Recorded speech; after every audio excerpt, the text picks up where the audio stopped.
विषय दिए हैं। माता मदालसा के विषय में है।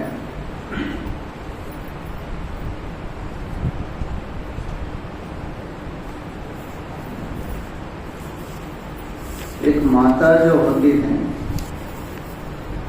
ज्ञान का स्रोत है, माता ही है। आप केनोपनिषद देखिए, देवताओं को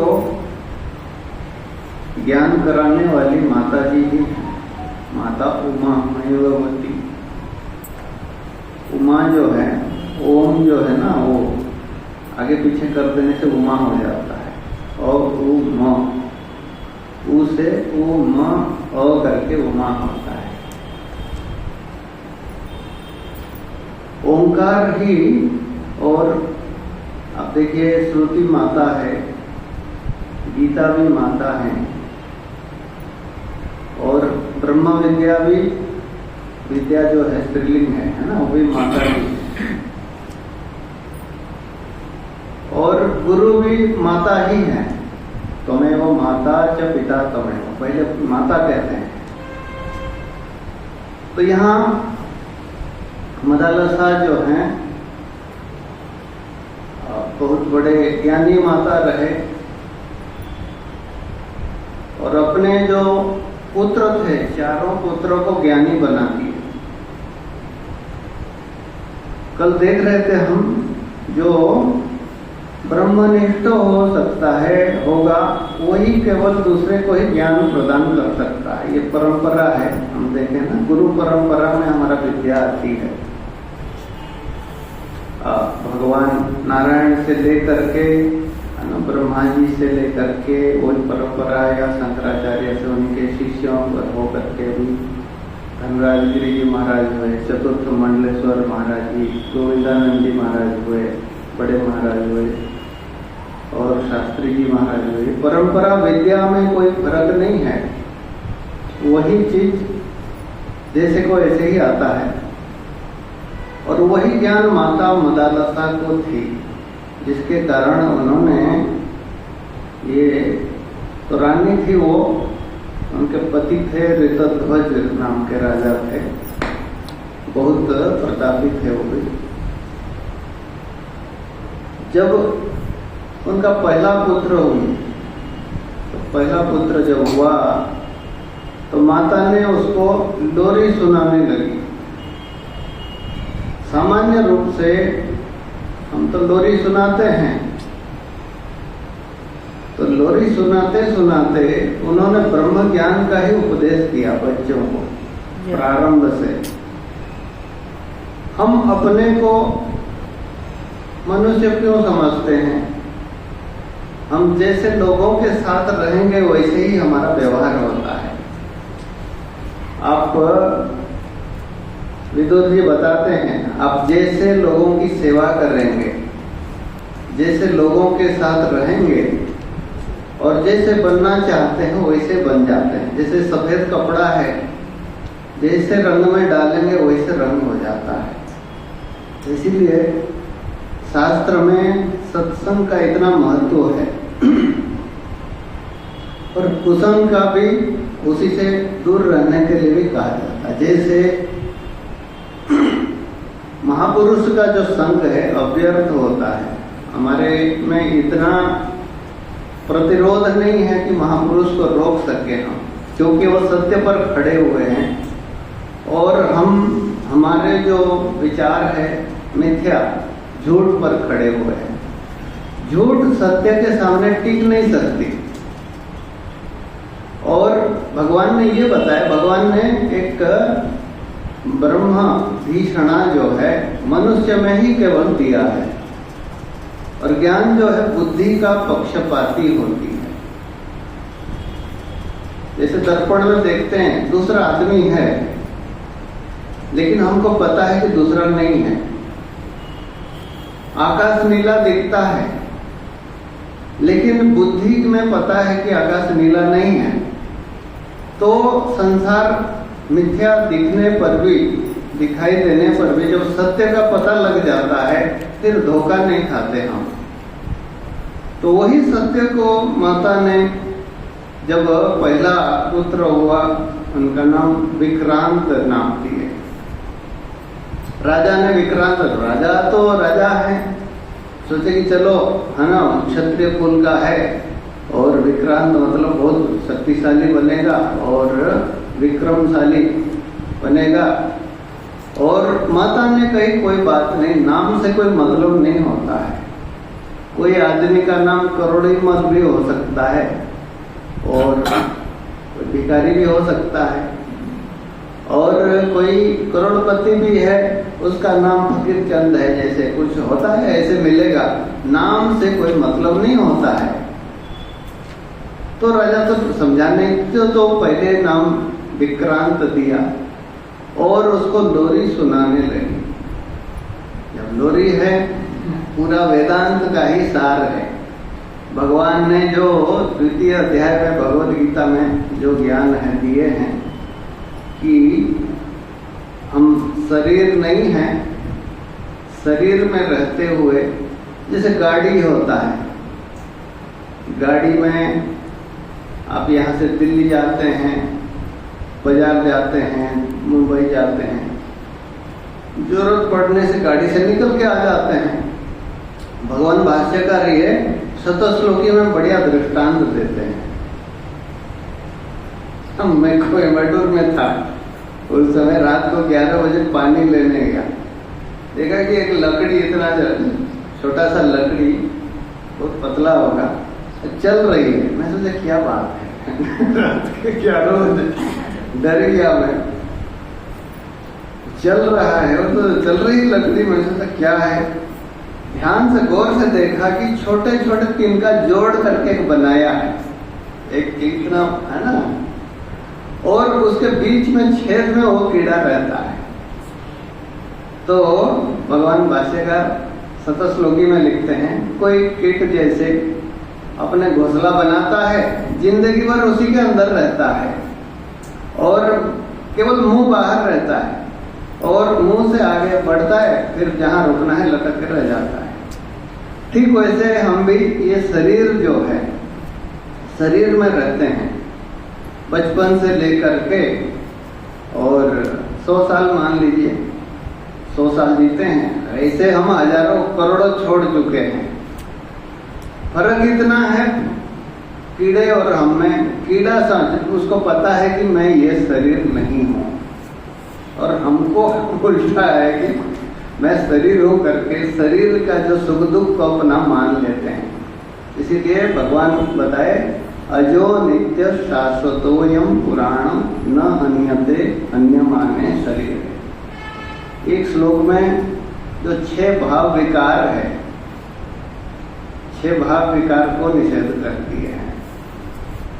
अज मतलब जो 6 भाव विकार है, जायते, अस्ति, वर्धते, परिणमते, क्षीयते, विनश्यति। ये 6 भाव विकार। संसार में कोई वस्तु जन्म होता है तो उसका ये 6 विकार तो होगा और दोष होगा, अंत में नष्ट हो जाता है। लेकिन ये चीज शरीरी में नहीं है, जो शरीर के अंदर रहता है उसका नहीं है। जैसे कपड़ा पाषाण से जीर्णानि यथा विहाय नवानि गृह्णाति नरोपराणि, और जैसे पुराना वस्त्र को फेंक देते हैं। एक दिन पार्क में देख रहा था, बच्चा खेल रहे हैं, वो जो खिसकते हुए खेल रहे हैं, तो कपड़ा फट गया है।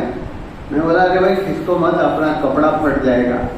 बोला स्वामी जी कपड़ा फटेगा तब जाके हमको नया मिलेगी, घर में हम नया बना के रखा हुआ है कपड़ा फटा नहीं है इसलिए मम्मी नहीं देती है।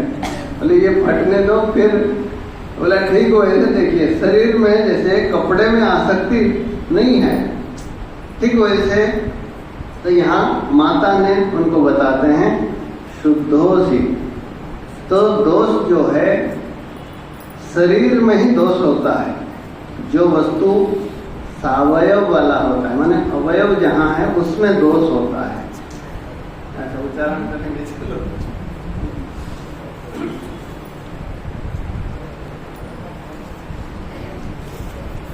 तो लोरी जो है, लोरी क्या है, पूरा ज्ञान ही है।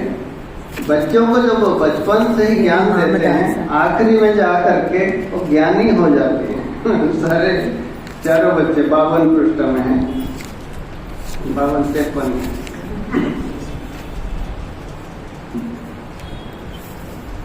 शुद्धोषि बुद्धोषि निरंजनोषि, शुद्धोऽसि बुद्धोऽसि निरञ्जनोऽसि, संसार माया परिवर्जितोषि, संसार माया परिवर्जितोऽसि, संसार स्वप्नं त्यज मोहनिद्राम्, संसार स्वप्नं त्यज मोहनिद्राम्, मदालसोल्लापमुवाच पुत्रम्, मदालसोल्लापमुवाच पुत्रम्, शुद्धोषि बुद्धोऽसि निरञ्जनोऽसि, संसार माया परिवर्जितोऽसि, संसार स्वप्नं त्यज मोहनिद्राम्,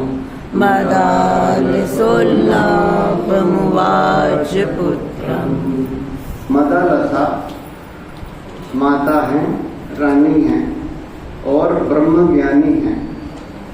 और जब श्रोत्रिय ब्रह्मनिष्ठ महापुरुष का उपदेश होता है तो एक तो पहले से ऐसे माता के गर्भ में जो आता है उससे समझ लीजिए, भगवान बताए ना, अथवा योगिनाम अपि कुले भवति धीमताम एतद्धि दुर्लभतरम। तो ये दुर्लभतर है, सबसे दुर्लभ है ऐसे माता के गर्भ में जन्म होना। इतना व्यक्ति कितना पुण्य किया होगा और कितना साधना किया होगा पिछले जन्म में, तो बचपन से ही ज्ञान प्राप्त हो रहा है। और बता रहे हैं शुद्धोषि। तो जन्म से जो है हमारे दो चीज है। मनुष्य शरीर के दृष्टि से हम पशु हैं। ये पशु ज्ञान और पशु कर्म ये दो स्वाभाविक है। पशु ज्ञान जो है मैं शरीर हूँ, ये पशु को भी ज्ञान है। और पशु कर्म जो है आहार निद्रा भय मैथुनम च समानम एतत् पशुभिर नराणाम, खाना पीना और ये सब जो है वो पशु ज्ञान और पशु कर्म जो है वो स्वाभाविक होता है। राग द्वेष भी स्वाभाविक है। ये होता है पशु प्रवृत्ति जो है, उसको हम शास्त्र क्या करता है, शास्त्र दृष्टि देती है, संस्कार करता है तत्व ज्ञान के लिए। तो इसीलिए मनुष्य और वानर में कोई अंतर नहीं है। मन के अनुसार जो कर्म करता है उसको वानर कहते हैं, जो शास्त्र के अनुसार कर्म करता है उसका नर कहा जाता है। तो श्रुतयो यत्र गच्छन्ति तत्र गच्छन्ति वै नरः, है ना, वै नराः। श्रुतयो यत्र गच्छन्ति तत्र गच्छन्ति वै नराः। वै माने वास्तव में जो नर है, मनुष्य है, जो मनुष्यत्व से युक्त होता है और श्रुति के अनुसार चलता है, शास्त्र बताता है ये करना है, उसमें अपना दिमाग नहीं लगाते हम। जैसे एक बार भीष्म पितामह तो श्राद्ध कर रहे थे संतनु पिताजी के लिए, तो पिंड अर्पण करने के समय और संतनु महाराज ने खुद हाथ उठा करके ग्रहण करने के लिए हाथ उठाए जल से। तो उस समय भीष्म पितामह तो उनको पता है, शास्त्र का ज्ञान था। बोले नहीं, शास्त्र में लिखा है जो पिंड को कुशा के ऊपर रखना चाहिए। समझिए, पिता को दान कर रहे हैं, जो पिता का शरीर शांत हो चुका है, शास्त्र कहता है कुशा के ऊपर पिंड दान करना चाहिए। तो स्वयं पिताजी हाथ उठा करके लेने के लिए तैयार हैं। भीष्म पिताजी कहे नहीं, बोले शास्त्र जैसे बताता है कुशा के ऊपर ही अर्पण किए। पिताजी खुश हो गए, प्रसन्न हुए, बोले बेटा तुमने इसे मुझे ज्यादा खुशी हुई, मेरे हाथ में देने से तो खुशी होती, लेकिन शास्त्र को तुमने अनुसरण किया है पहले तो श्रुतयो यत्र गच्छन्ति तत्र गच्छन्ति वही नराः। नर जो है मनुष्य होता है, श्रुति के अनुसार चलता है। और मतयो यत्र गच्छन्ति तत्र गच्छन्ति वानराः। वानर मान बंदर, पशु जो है। तो इसीलिए शरीर में आत्मा बुद्धि होना हमारा स्वाभाविक है। भगवान भाष्यकार लिखते हैं ये जो राग द्वेष जो है हमारा स्वाभाविक है। शास्त्र हमको दृष्टि देती है तो उसी चीज को बताया। हमारा स्वरूप क्या है? शुद्धोसी। शुद्धोसी मतलब 6 भाव विकार से रहित हैं। अज माने उत्पत्ति से रहित है। नित्य मतलब जायते और मृत्यते, जन्म मृत्यु से रहित है। जायते, फिर अस्ति, वर्धते। वर्धते माने पुराण जो है वृद्धि से रहित होता है। और शाश्वत मतलब अपक्षय रहित है। और विपरिणाम मतलब सारा विपरिणाम से रहित जो है। न हन्यते हन्यमाने शरीर है। ये 6 विकार दोष नहीं है आत्मा में। और एक चीज होते हैं, जितना सूक्ष्म होता है उतना गुण, कोई नाश वस्तु नष्ट होता है, गुण के द्वारा अपवित्र होता है। जैसे पृथ्वी में 5 तत्व है, 5 गुण है, शब्द स्पर्श रूप रस गंध। इसीलिए पृथ्वी अपवित्र हो सकता है। स्थूल वस्तु जो है उससे और सूक्ष्म हो गया। पृथ्वी का कारण जल तत्व है, इसी में 4 गुण है, शब्द स्पर्श रूप रस गंध नहीं है। और जल का कारण है आकाश है, इस सृष्टि का प्रक्रिया है। तो जल का कारण है अग्नि, अग्नि में 3 है, शब्द स्पर्श रूप है। और उसका कारण है वायु, वायु में शब्द और स्पर्श है और सूक्ष्म हो गया। और उससे सूक्ष्म है आकाश, केवल शब्द गुण है। आकाश निरवय होने के कारण व्यावहारिक दृष्टि से देखा जाए तो आकाश भी शुद्ध है। व्यावहारिक दृष्टि से आकाश को भी नैनम छिन्नन्ति शस्त्राणि नैनम दहति पावक। आकाश को काट नहीं सकते, जला नहीं सकते, गीला नहीं कर सकते, सुखा नहीं सकते। वायु 4 भूत भी कुछ नहीं कर सकते हैं। लेकिन आकाश से भी जो सूक्ष्म है तत्व वो निर्गुण है। निर्गुण वस्तु जो है शुद्ध होता है। जिसमें गुण आ गया वो वस्तु नाश हो जाएगा एक दिन। वो वही दोष है, गुण ही दोष हो जाता है। और व्यवहार के, लेकिन आत्मा जो है, आत्मा निर्गुण होने के कारण ये निर्दोष है। अनादित्वात् निर्गुणत्वात् परमात्मायमव्ययः शरीरस्थोऽपि कौन्तेय न करोति न लिप्यते। आकाश देखिए, आकाश को अपवित्र नहीं कर सकते हैं। आकाश को तो काट नहीं सकते, जला नहीं सकते, गिला नहीं कर सकते, इसको अपवित्र भी नहीं कर सकते हैं। आकाश में प्रदूषण होता है, वायु की होती है। आकाश का कभी भी ये निर्विकार है वो, व्यावहारिक दृष्टि से देखा जाए तो। इसीलिए आकाश का भी जो कारण है वो जो गुणवाना हो जाएगा वो विनाशी होगा, विकारी हो जाएगा। ये 6 भाव विकार के अंदर आ जाएगा फिर। तो इसीलिए जो आत्मा कैसे गुणवान, जैसे शरीरस्थोऽपि कौन्तेय, शरीर में है तो शरीर तो जन्म मृत्यु वाला है। शरीर में रोग है, दोष है, बुढ़ापा है, बीमारी है, और मान है, अपमान है, राग है, द्वेष है। ये सब कहाँ का है? बोले ये शरीर का है। 3 शरीर है हमारा। जितने दोष है 3 शरीर में है। इस समय हो गया, फिर बताएंगे उसको। ओम पूर्णमदः पूर्णमिदं पूर्णात् पूर्णमुदच्यते पूर्णस्य पूर्णमादाय पूर्णमेवावशिष्यते। ओम शांति शांति।